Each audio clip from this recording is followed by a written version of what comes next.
नाज़रीन अस्सलाम वालेकुम, आप देख रहे हैं सियासी टीवी। कौमी खुनाई में आप सबका इस्तकबाल है। मैं मोहम्मद सिद्दीक। सबसे पहले सुर्खियों पे एक नज़र डालते हैं। दोनों ऐवानों में आज भी होता रहा हंगामा। SIR पर बहस के लिए कांग्रेस ने दिया इल्तिवा का नोटिस। दोनों ऐवानों की कार्रवाई एक बार फिर मुलतवी।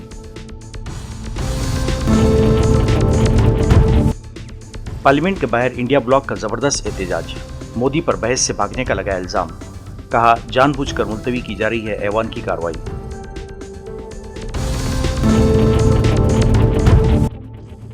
गुजरात में एकसा सीलकोट की निफाज को लेकर सरगर्मी तेज। वज़ीर आला भूपेंद्र पटेल को रिपोर्ट पेश कर दी गई। मानसून सेशन में बिल पेश करने का मंसूबा। उत्तराखंड में बादल फटने से हौलनाक तबाही। फौज के 9 नौजवानों समेत 100 से ज्यादा लापता। दर्जनों गांव पानी में डूबे। बचाव का काम जारी। नहीं थी सुर्खियां, अब खबरों की तफसील पेश है। बिहार में राय दहिंदगान की शिनाख्त के लिए कराए जाने वाले खुसूसी जायज़ा यानी SIR के मामले पर अपोजिशन के हंगामे की वजह से लोकसभा की कार्रवाई आज भी मुतासिर रही। जैसे ही लोकसभा स्पीकर ओम बिरला ने वक्फे सवाल शुरू किया, अपोजिशन अरकान नारे लगाते हुए ऐवान के बीच में आ गए। बिरला ने कहा कि इन्होंने वक्फे सवालात चलाने की कोशिश की, लेकिन अपोजिशन अरकान ने हंगामा करते हुए वज़ीर-ए-आज़म ऐवान में आओ के नारे लगाना शुरू कर दिए। बिरला ने कहा कि आप वक्फे सवालात नहीं चलाना चाहते और ऐवान की कार्रवाई मुलतवी कर दी गई है। आज जापान के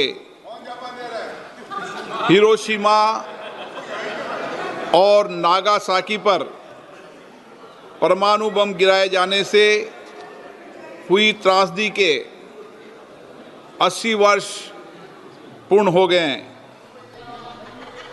दिनांक 6 एवं 9 अगस्त को इन दोनों शहरों पर परमाणु बम गिराए गए थे, जिससे बड़ी संख्या में निर्दोष नागरिकों की मृत्यु हुई थी और अनगिनत लोग घायल अथवा जीवन भर के लिए अपंग हो गए थे।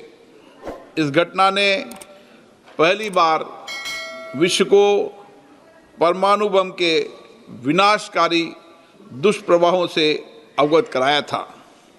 ये सभा विश्व को सामूहिक विनाश के हथियारों से मुक्त कराने के लिए अपनी प्रतिबद्धता पुनः दोहराती है तथा परमाणु हथियारों के उन्मूलन तथा वैश्विक शांति और सौहार्द सुनिश्चित करने के लिए सामूहिक रूप से कार्य करने का संकल्प लेती है। अब ये सभा जापान में परमाणु बम गिराए जाने से पीड़ित लोगों की स्मृति में मौन रहेगी।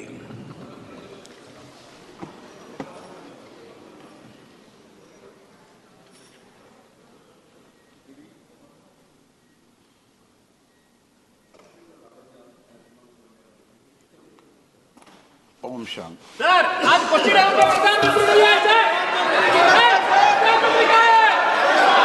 क्वेश्चन नंबर 242 नवीन जिंदाल।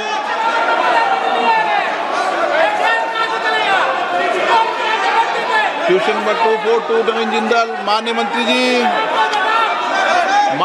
जी, माननीय अध्यक्ष जी, उत्तर सभा पटल पर रख दिया है। श्री अरुण गोविल, आप सदन नहीं चलाना चाहते? आपने मुझे प्रश्न पूछने का सदन नहीं चलाना चाहते आप?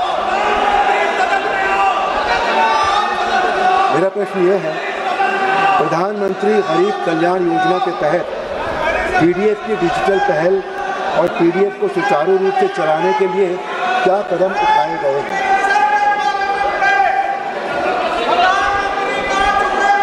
प्रश्न ने बहुत महत्वपूर्ण प्रश्न पूछा है। आप अगर सदन नहीं चलाना चाहते तो मैं सदन स्थगित करता हूं आज 12 बजे तक के लिए। ऐवान के मुलतवी होने के बाद इंडिया ब्लॉक के अरकान ने पार्लियामेंट के अहाते में एहतजाज किया। इन अरकान का इल्ज़ाम है कि SIR के मसले पर हुकूमत बहस का सामना करने से डरती है, इसीलिए ऐवान को चलने नहीं दे रही है। इस मौके पर प्रियंका गांधी ने मोदी को तनकीद का निशाना बनाया और कहा कि वो इस मसले से भाग रहे हैं और चर्चा करना नहीं चाहते। उनका कहना था कि वोटर लिस्ट से नामों का इखराज तशवीशनाक है और ये वोट के हक की नफ़ी करता है। कर रहे हैं, देखिए गद्दी छोड़, गद्दी छोड़। जवाब दो, जवाब दो। घबरा क्यों रहे हैं? इतने दुर्बल हो गए हैं, पार्लियामेंट चला नहीं पा रहे हैं, ट्रंप जी का सामना नहीं कर पा रहे हैं, क्या हो गया है? बंद करो, बंद करो। It's a very simple thing. We are only asking for a discussion. It's very easy for them to resolve within 5 minutes. They should discuss it. What is the harm? Our viewpoint will come, their viewpoint will come, it will be over. हम protest कर रहे हैं और हम बस इतना ही बोलना चाहते हैं कि चर्चा हो, आलोचना हो। हमारे प्रधानमंत्री, हमारे होम मिनिस्टर वो चर्चा करने से डरते हैं और इसलिए हम बोल रहे हैं कि वोट चोरी करके आप जीत नहीं पाओगे। देखिए, दिक्कत क्या है ना कि मास डिलीशन प्रोग्राम है, ये SIR नहीं है, बेसिकली इंटेंसिव डिलीशन है। कोई वर्गीकरण नहीं, किसी का खाता खेसरा नहीं, कोई एपिक नंबर नहीं, ढूंढो तुम लाखों की भीड़ में एक नाम को। तो ये समझता हूं कि सरकार के इरादे पे जो फैसला हो रहा है, जो हो रहा है, ये घोर अलोकतांत्रिक। सर, आप लोग चर्चा की मांग कर रहे हैं कि इस पे सदन में चर्चा हो, लेकिन सरकार इसके ऊपर चर्चा करने के लिए तैयार। संवेदना मर चुकी है सरकार की।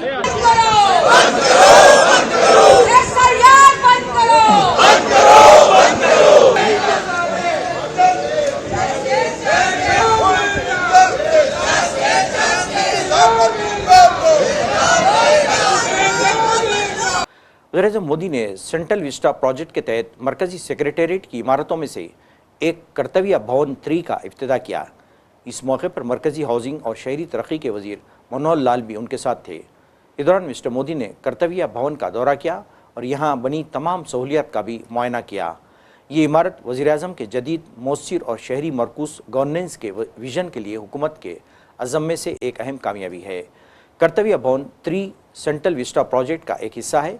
ये कई कॉमन सेंट्रल सेक्रेटेरिएट इमारतों में से पहली इमारत है जिसका मकसद इंतज़ामी अमल को हमवार करना और चुस्त गवर्नेंस को फ़ाल करना है।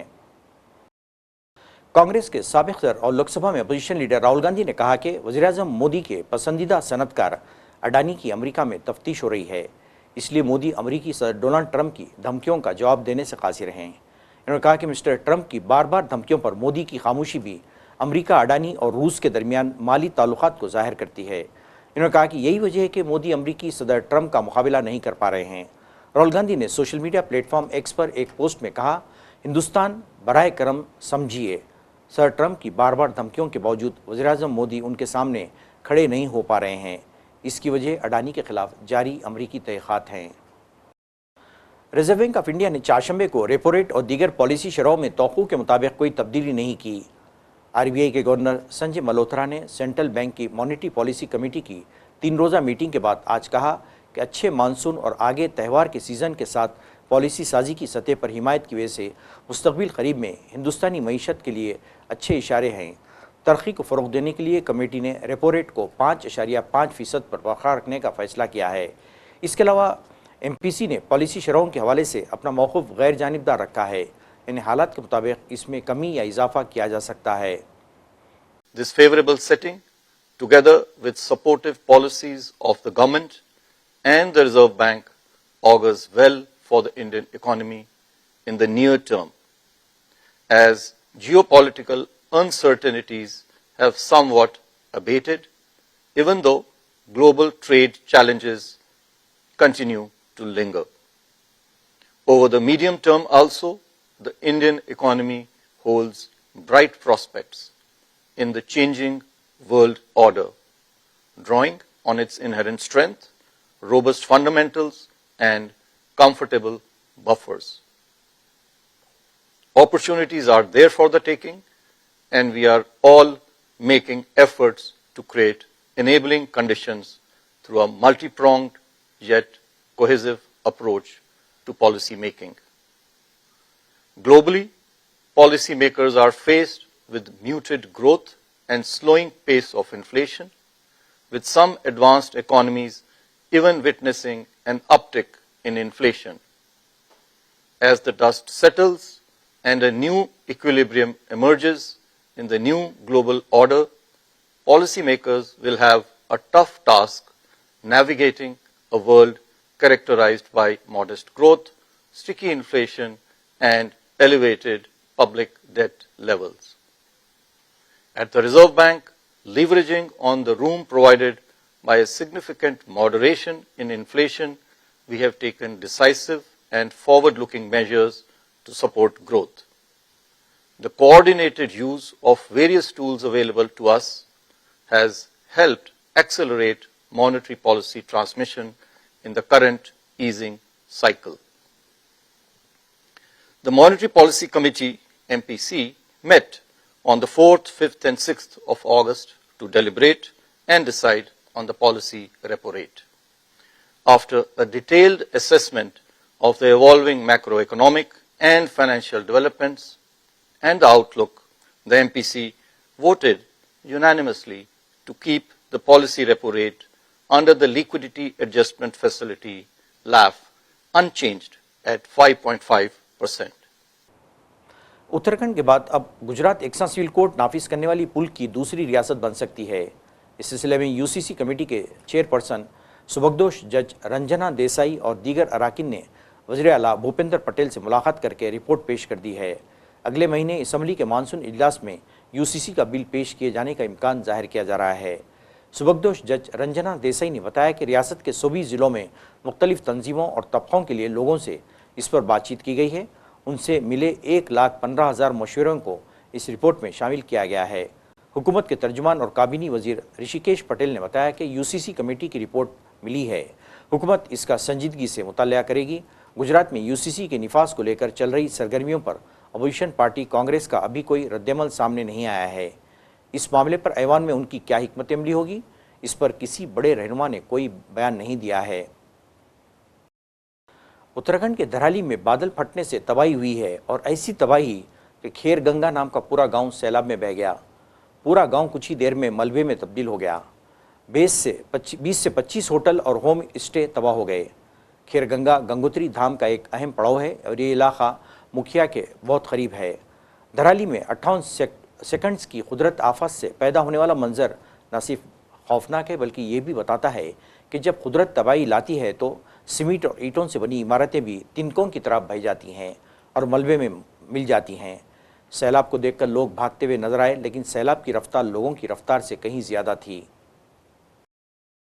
धराली दरियाए गंगा के किनारे पर वाक़ है और हिमालय की गोद में वाक़ होने की वजह से ये सयाहों और ज़ायरीन की तवज्जो का मरकज़ है।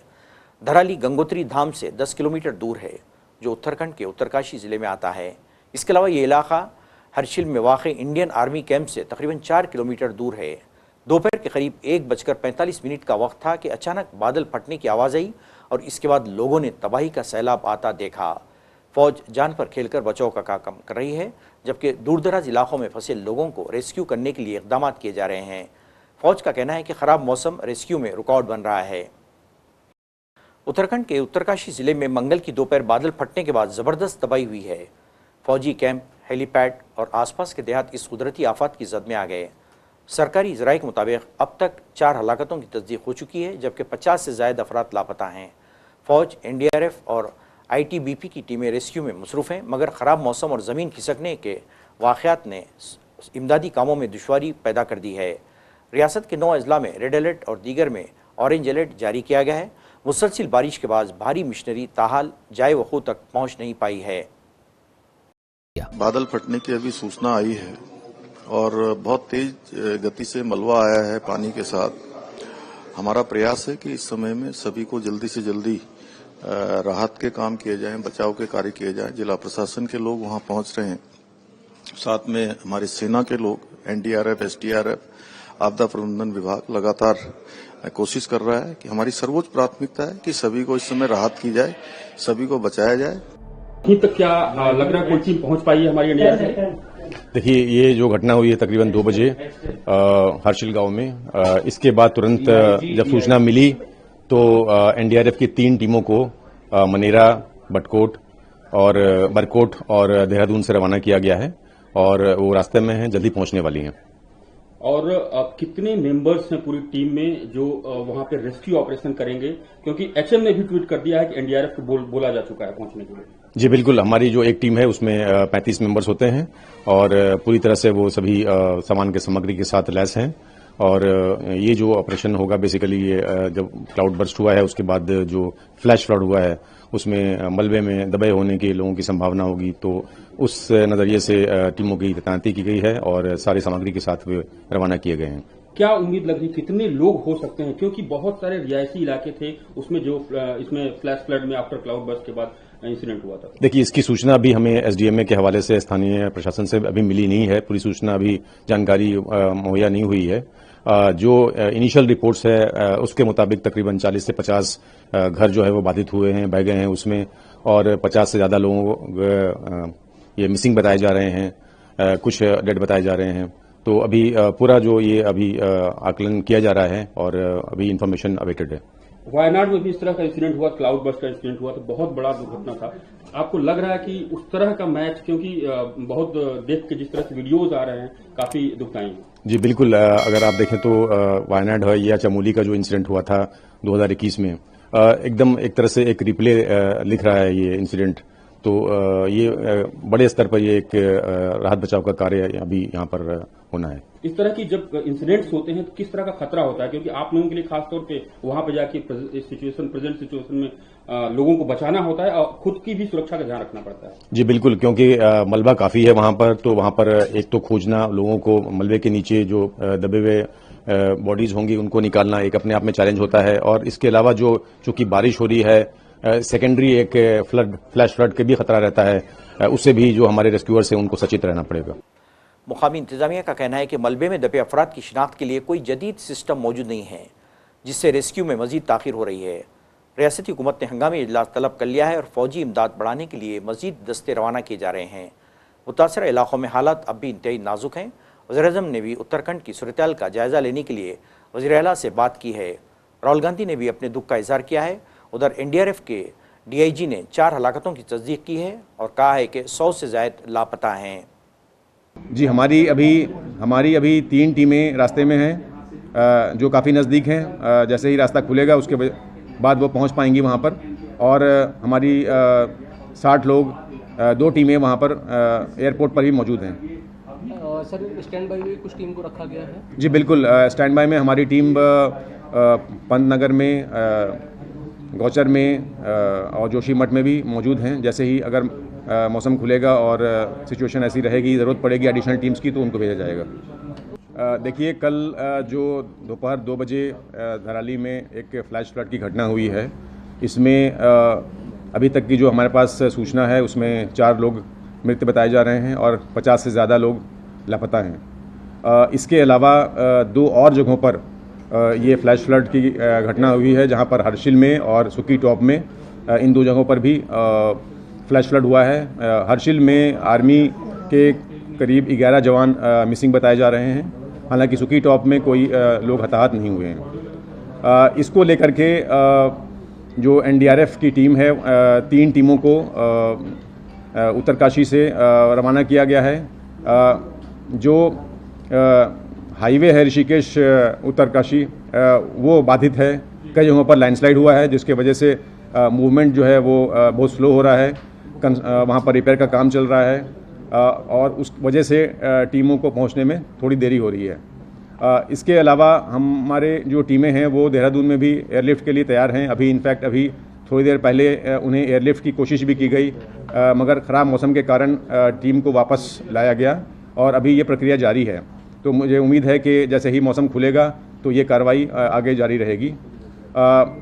एक सिचुएशन वहाँ पर जो ग्राउंड में है, वहाँ पर जो आर्मी की टीम्स हैं, आईटीबीपी हैं, एसडीआरएफ हैं, स्थानीय प्रशासन हैं, वो कार्रवाई कर रहे हैं। हमें जो सूचना मिली है उसमें तकरीबन 150 लोगों को सुरक्षित स्थानों पर पहुँचाया गया है और रिलीफ कैंप्स भी स्थापित किए जा रहे हैं।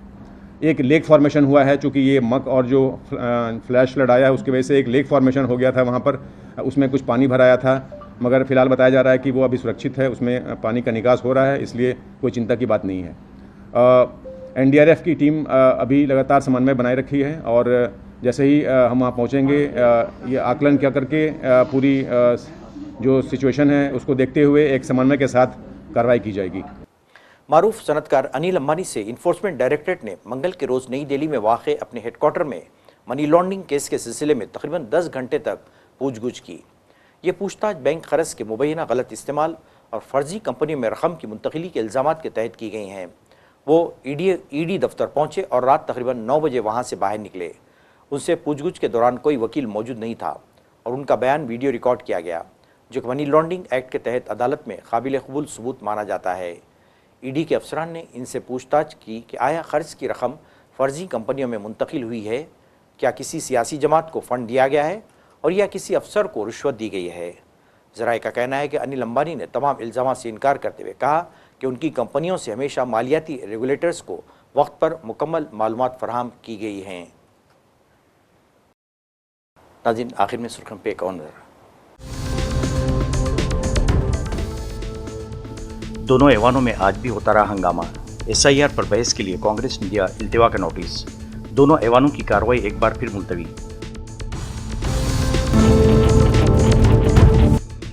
पार्लियामेंट के बाहर इंडिया ब्लॉक का जबरदस्त एहतजाज। मोदी पर बहस से भागने का लगाया इल्जाम। कहा, जानबूझकर मुलतवी की जा रही है ऐवान की कार्रवाई।